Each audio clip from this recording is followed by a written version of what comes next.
हा जे बघताय तुम्ही हा काय हॅपी कस्टमरचा रिव्ह्यू नाही आहे, तर हे पार्सल रिटर्न आले आहे. रिटर्न काय आलं आहे तर पार्सल मिळाल्याच्या नंतर एक 8-10 दिवसांनी कस्टमरच्या असं लक्षात आलं की हा ड्रेस आपल्या बेबीला होत नाही आहे आणि ड्रेसची क्वालिटीही बरोबर नाही आहे.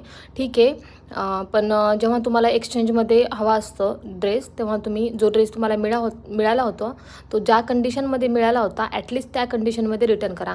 अगदी फाडून त्याचे ॲक्सेसरीज इकडं तिकडं टाकून किंवा खूप चीप कंडिशन करून रिटर्नच्या अपेक्षा कसा काय तुम्ही करू शकता तेच कळत नाही. तरीही मी कस्टमरशी कसलाही वाद न घालता एक्सचेंज करून देते. पण मला तरी असं वाटतं की हे असं वागणं खरंच योग्य नाही आहे. तुम्हाला एक्सचेंज हवं आहे किंवा तुम्हाला रिफंड हवे, रिफंड तर मी करत नाही, पण तरी जर तुम्हाला रिफंड हवे तर तुम्ही मिळालेला ड्रेस जसा होता तसा तरी आमच्यापर्यंत रिटर्न पोहोचवा. स्मॉल बिझनेस आहे याचा अर्थ असा होत नाही की तुम्ही कसंही वागलं तरी चालतं आणि आम्ही तुम्हाला प्रत्येक गोष्टीत हे करू. प्लीज असं कधी कुठल्याही स्मॉल बिझनेस ओनरसोबत करू नका. तर भेटूयात पुढच्या एका छानशा व्हिडिओमध्ये.